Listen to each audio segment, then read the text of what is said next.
Hello everybody, welcome back to the channel. This is Throwback Thursday on our channel where we talk about a little bit of movie news and then I give you a throwback movie that sort of relates to it somehow. And today we're going to be talking about If, the 2024 movie coming out on May 17th of this year, starring Ryan Reynolds. So let's jump right into it.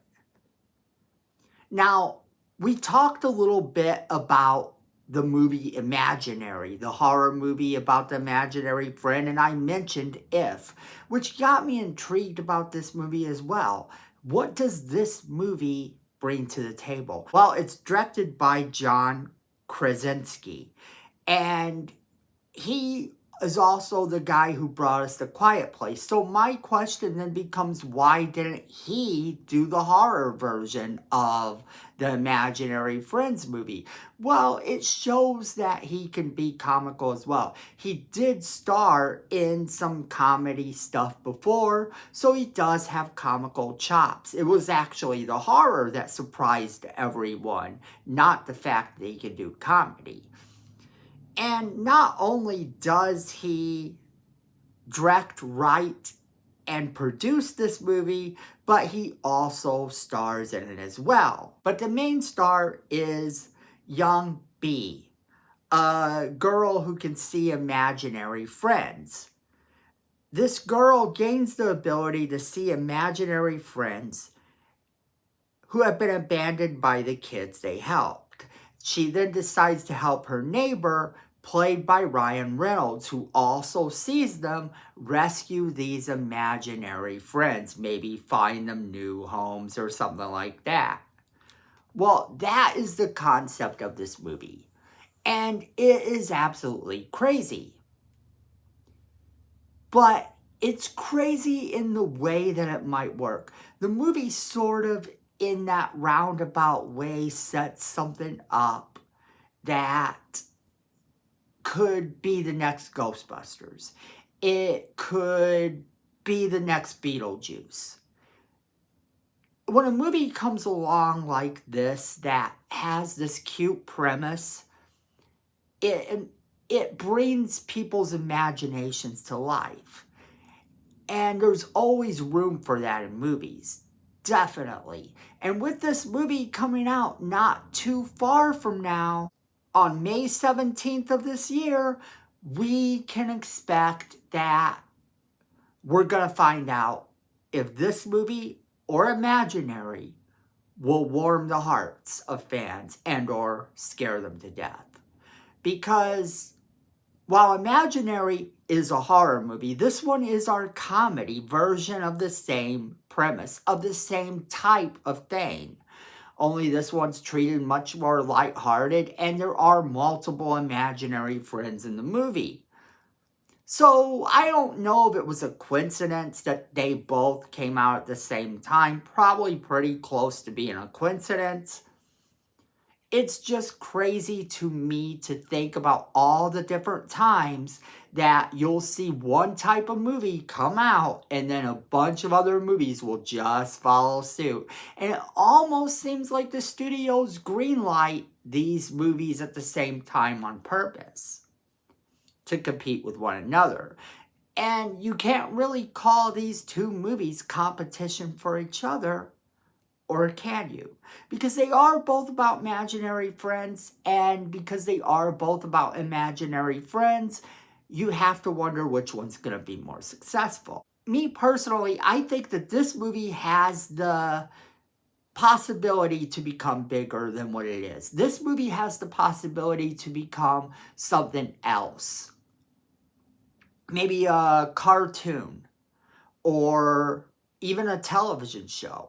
When you're dealing with a comedy, people are much more willing to accept that it's going to be a franchise that will get a cartoon or a television show than you are gonna have them accept if it's a horror movie. That's just the way it is. But that doesn't mean that the movie Imaginary is going to be the one that doesn't come out on top. We just don't really know.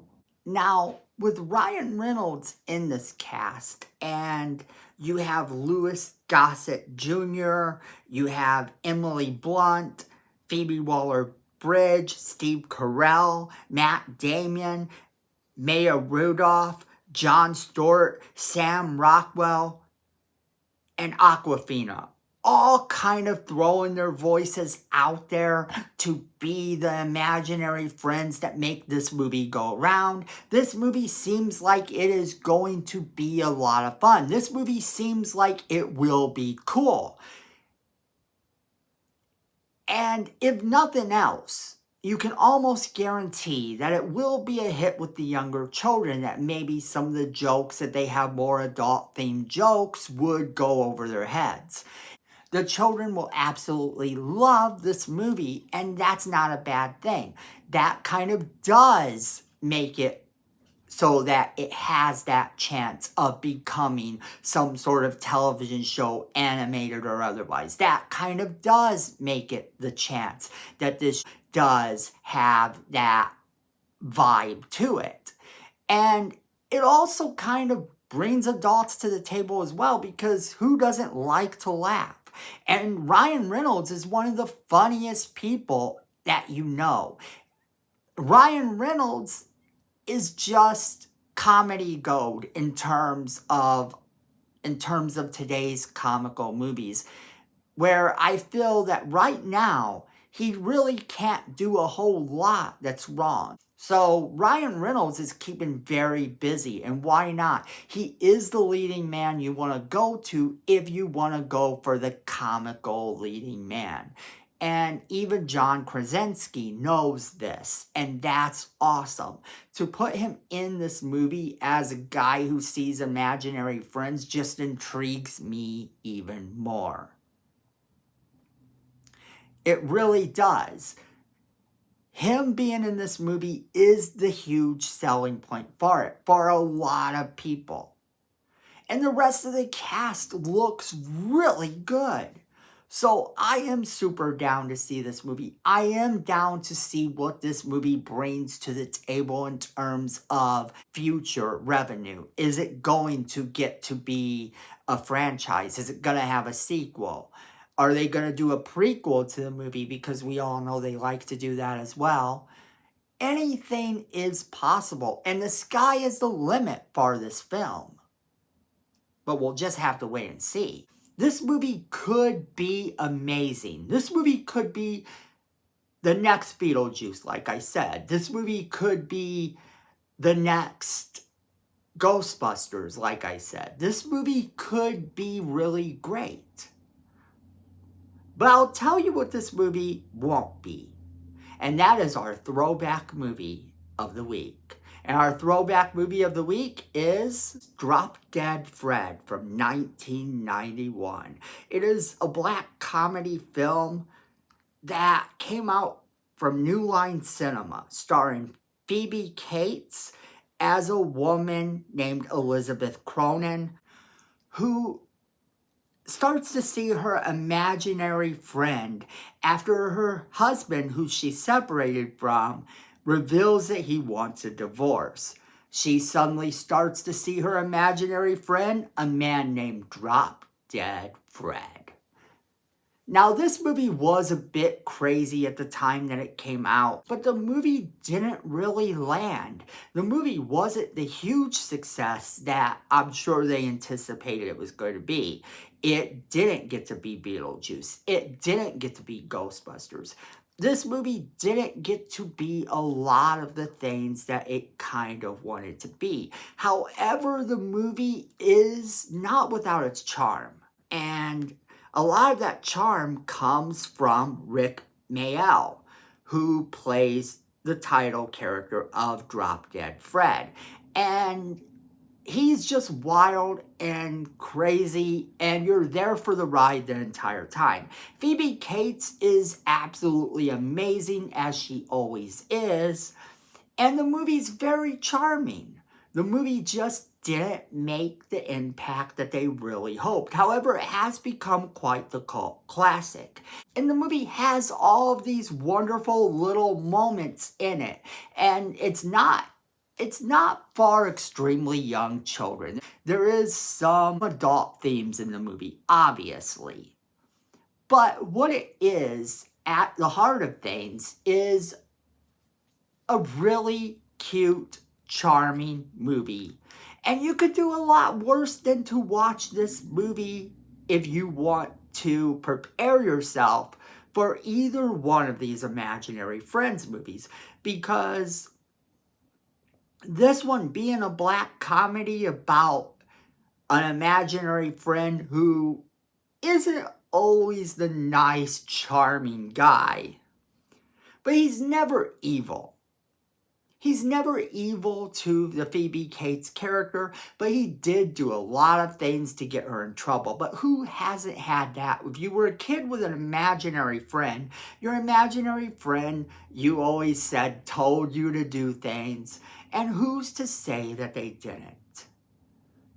This movie kind of takes and runs with the fact that her imaginary friend will be what helps her come back from where she is, this depression. He comes back when she needs him the most. And it is a cute movie.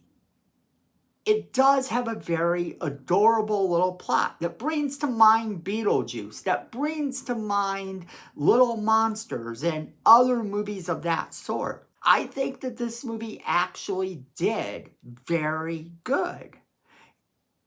It deserves a lot better than what it ended up getting at the box office. It ends up just becoming this cute cult classic movie. So, as you're preparing for this Ryan Reynolds If movie, and as you're preparing for this movie Imaginary, whichever one you are more excited about, this throwback movie, Drop Dead Fred, is a really fun time. And you could do a lot worse than it. It's not for everyone, and not everyone's going to enjoy it.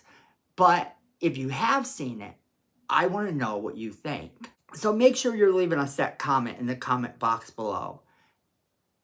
We want to know what you think. Make sure you're sharing this video with all of your friends. They're going to want to be a part of the conversation as well. Don't forget to hit that like button. It's free, it helps the channel, and we definitely appreciate it. Miko says we need more subscribers, so go ahead and hit that subscribe button. You don't want to disappoint Miko. And while you're down there, go ahead and hit that notification bell as well, so you don't miss a single video we do. Then friends, at the end of the day, I know it, you know it, and Miko knows it. Fandom is family.